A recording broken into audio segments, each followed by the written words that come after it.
নবান্নে প্রশাসনিক বৈঠক, যে বৈঠকের দিকে সকলের নজর থাকবে, কারণ ইতিমধ্যে সেখানে এমন কটি নাম নিয়ে চর্চা শুরু হয়েছে। ফিরহাদ হাকিম, আপনারা দেখছেন ফিরহাদ হাকিম আজকে নবান্নে প্রশাসনিক বৈঠকে উপস্থিত রয়েছেন। অন্যদিকে কুণাল ঘোষ, নয়না বন্দ্যোপাধ্যায়, জাভেদ খান, বেশ কয়েকটি নাম নিয়ে কিন্তু ইতিমধ্যেই চর্চা শুরু হয়েছে। আর কিছুক্ষণের মধ্যেই নবান্নে প্রশাসনিক বৈঠক, আর কারা উপস্থিত থাকেন সেদিকে আমাদের নজর থাকবে। আর অন্যদিকে আপনারা জানেন যে আজকে সকাল থেকে বিধানসভায় যে ঘটনা প্রবাহ, ৫৮ জন বিধায়ক তারা নিজেদের মধ্যে বৈঠক করেন এবং তারপরে একটি প্রস্তাব ইতিমধ্যেই স্পিকারের কাছে জমা দিয়েছেন, যেখানে বিরোধী দলনেতা হিসেবে ঋতব্রত বন্দ্যোপাধ্যায়ের নাম প্রস্তাব করা হয়েছে। সরাসরি আমাদের প্রতিনিধি উজ্জ্বল মুখোপাধ্যায় আমাদের সঙ্গে রয়েছেন। উজ্জ্বল, তুমি যেমনটা বলছিলে যে ৪টে অবধি সময় নিয়েছেন স্পিকার, কারণ তাকে নথি যাচাই করতে হবে এবং তৃণমূলের হারের ১ মাসও হয়নি, তার মধ্যেই কিন্তু আজকে এই দলের অবস্থা, যেখান থেকে তৃণমূল থেকে নতুন তৃণমূলের জন্মের সূচনা হতে চলেছে। একদম তাই, তুমি যা বললে, ৪টে পর্যন্ত কিন্তু অধ্যক্ষ সময় নিয়েছেন এবং এই মুহূর্তে কিন্তু সমস্ত যে তাদের যে চিঠি, সেই চিঠি যাচাই করা হচ্ছে, তথ্য যাচাই করা হচ্ছে এবং বিধানসভার ইতিহাসে যেহেতু এটা নজিরবিহীন, ফলে আইনের বিভিন্ন দিকও কিন্তু খতিয়ে দেখা হচ্ছে। অর্থাৎ আনুষ্ঠানিকভাবে অধ্যক্ষ এই চিঠি স্বীকৃতি দিয়ে একটি দলকে বিরোধী দল হিসাবে স্বীকৃতি দেওয়া এবং ঋতব্রত বন্দ্যোপাধ্যায়কে বিরোধী দলনেতা হিসেবে স্বীকৃতি দেওয়ার আগে যে যে আইনের দিকগুলো রয়েছে এই বিষয়গুলো কিন্তু তারা খতিয়ে দেখছেন এবং একই সঙ্গে যারা এই ব্যাপারে অভিজ্ঞ রয়েছেন, যে সমস্ত আইনজীবীরা এই বিষয়ে যারা সংবিধান বিশেষজ্ঞ, তাদের সঙ্গেও বিধানসভা সূত্রে কথা হচ্ছে, এমনটাই কিন্তু আমাদের কাছে খবর। আমরা যেটা জানতে পাচ্ছি তা হচ্ছে আজকে এই প্রশাসনিক বৈঠক শেষ করে ঋতব্রত বন্দ্যোপাধ্যায়রা তারা চলে আসবেন ফের বিধানসভাতে এবং যারা এসেছিলেন বৈঠকে তাদের মধ্যে অনেকেই কিন্তু এই মুহূর্তে বিধানসভাতে রয়েছেন। তাদের বিধানসভা ছেড়ে যেতে বারণ করা হয়েছে, তারা কিন্তু বিধানসভাতেই রয়েছেন। আমাদের কাছে বিধানসভা সূত্রে যেটা জানা যাচ্ছে যে বেলা ৪টে নাগাদ মুখ্যমন্ত্রী শুভেন্দু অধিকারী তিনি বিধানসভাতে আসতে পারেন এবং মুখ্যমন্ত্রী শুভেন্দু অধিকারী বিধানসভাতে আসার পর এই যারা বিধায়ক, যে সমস্ত বিধায়করা তারা নতুন করে তাদের পরিষদীয় দলের নেতা নির্বাচন করেছেন, তারা সৌজন্যের সাক্ষাৎকার শুভেন্দু অধিকারীর সঙ্গে করতে পারেন এবং আজকেই হয়তোবা এই বিধানসভায় নতুন যে পরিষদীয় দল এবং তার যে নেতা, তাদের স্বীকৃতির চিঠি হয়তো আনুষ্ঠানিকভাবে অধ্যক্ষের তরফ থেকে এটা তুলে দেওয়া হবে। এখনো পর্যন্ত এই গোটা প্রক্রিয়াটা কিন্তু জল্পনা স্তরে রয়েছে, কারণ এখনো পর্যন্ত আনুষ্ঠানিকভাবে কোনোটাই ঘোষণা করা হয়নি। এই গোটা প্রক্রিয়াটা করতে কিছুটা সময় লাগে। আবারও বলছি যে পশ্চিমবঙ্গের বিধানসভার ইতিহাসে এরকম ঘটনা আগে কখনো ঘটেনি, নজিরবিহীন ঘটনা। স্বাভাবিকভাবে এক্ষেত্রে কোনো নজির আছে কিনা, আইনগত কোনো জটিলতা আছে কি হয় সেদিকে অবশ্যই আমাদের নজর থাকবে। উজ্জ্বল, আপাতত তোমায় ধন্যবাদ। আমি এখান থেকে শিবাশিস মৌলিক আমাদের প্রতিনিধি রয়েছেন, চলে যাবো শিবাশিসের কাছে। শিবাশিস,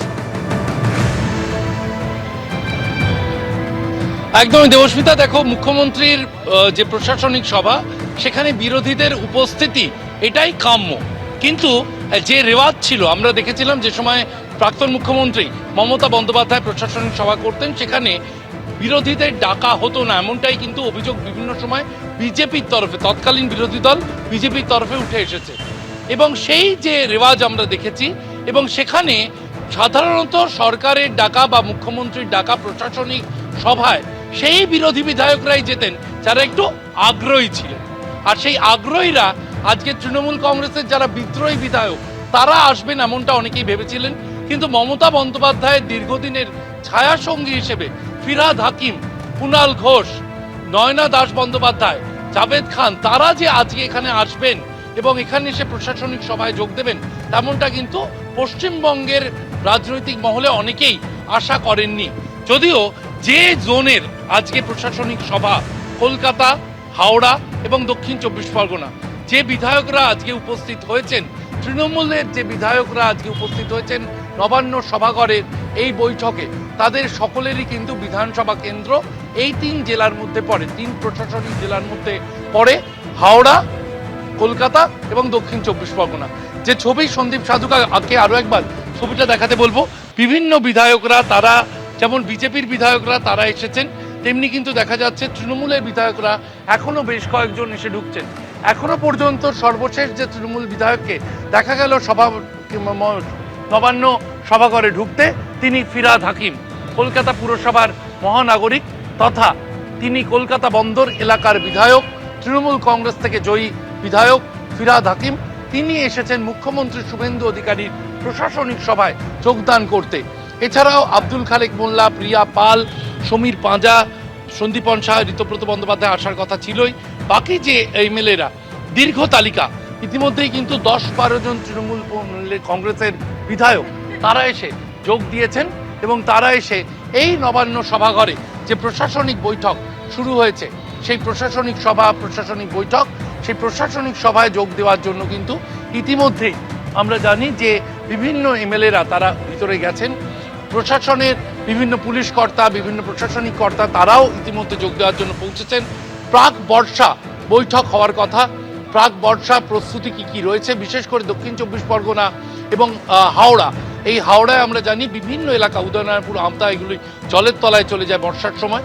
ফলে সেই যে এলাকার মানুষের জন্য সরকারের বৈঠকে এসে উপস্থিত হয়েছেন বিরোধী দলের বিধায়ক, এই বার্তাই কিন্তু বেশিরভাগ অংশ থেকে উঠে আসছে।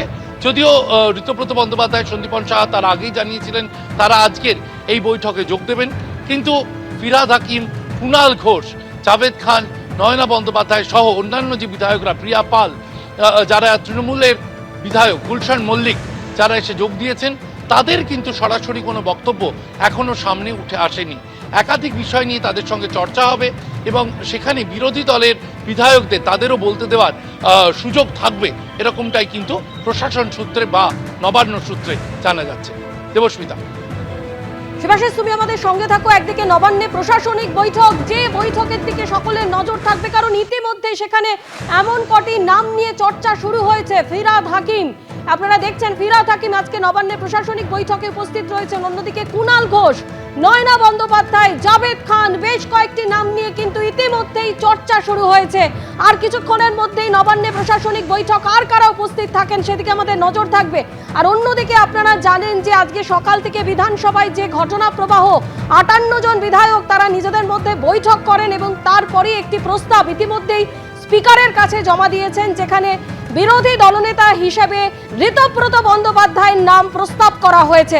এবিপি আনন্দ, এগিয়ে থাকে, এগিয়ে রাখে।